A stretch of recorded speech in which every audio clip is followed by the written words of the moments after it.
జగన్ ఒక భస్మాసురుడు, ఒక iron leg. ఎక్కడ అడుగు పెడితే అక్కడ ఒక ఫ్యాక్టరీ పేలుతుంది. విశాఖపట్నం పరిపాలక రాజధాని అన్నాడు. 30 సంవత్సరం క్రితం ఉన్న ఎల్జీ పాలిమర్ ఫ్యాక్టరీ పేలింది. దాని తర్వాత ఏకంగా సంవత్సరంకి ఒక ఫార్మా ఫ్యాక్టరీలో బాయిలర్ పేలే పరిస్థితికి వచ్చింది.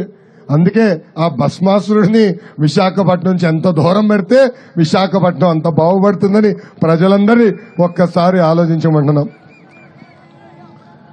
విశాఖపట్నం ఎంత అద్భుతంగా ఉంటుందో నేను చూశాను.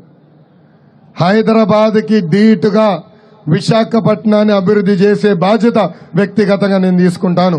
పెద్ద ఎత్తున ఐటీ పరిశ్రమలు ఇక్కడ తీసుకొచ్చి ఉద్యోగాలు కల్పించే బాధ్యత కూడా నేను తీసుకుంటానని ఈ సభాముఖంగా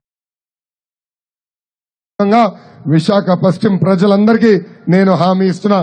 అవసరమైన వేరకు పెద్దలు కోరినట్టు నిరుపేద కుటుంబాలకి టిట్కో ఇల్లు కట్టించి అందజేసే బాధ్యత కూడా మేము తీసుకుంటాం. టిట్కో ఇల్లు అనేది ఒక అద్భుతమైన కార్యక్రమం. ఒక ఇటుకో కూడా వాడరు, డైరెక్ట్ గా సిమెంట్ పోస్తారు.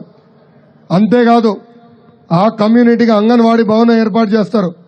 పిల్లలు ఆడుకునే దానికి ప్లే గ్రౌండ్ ఉంటుంది, పెద్దలు వెళ్లి వాకింగ్ చేసానికి వాకింగ్ ట్రాక్ ఉంటుంది, అక్కడ హెల్త్ క్లినిక్ కూడా ఉంటుంది. అలాంటి అద్భుతమైన ఆలోచనతో మొదలుపెట్టింది ఆ టిట్కో ఇల్లు. తప్పనిసరిగా అన్ని పూర్తి చేస్తాం. తెలుగుదేశం జనసేన ప్రభుత్వం ఏర్పడిన మొదటి 100 రోజుల్లో ఆ ఇల్లు పూర్తి చేసి కలిసికట్టుగా గోప్రవేశం కూడా చేసుకుందామని ఈ సభాముఖంగా నేను మీకు హామీ ఇస్తున్నా. ఇంకా తెలుగుదేశం పార్టీ బలం, తెలుగుదేశం పార్టీ కార్యకర్తలు. నాయకులు పార్టీ మారినా తెలుగుదేశం పార్టీకి అండగా నిలబడేది తెలుగుదేశం పార్టీ కార్యకర్తలు.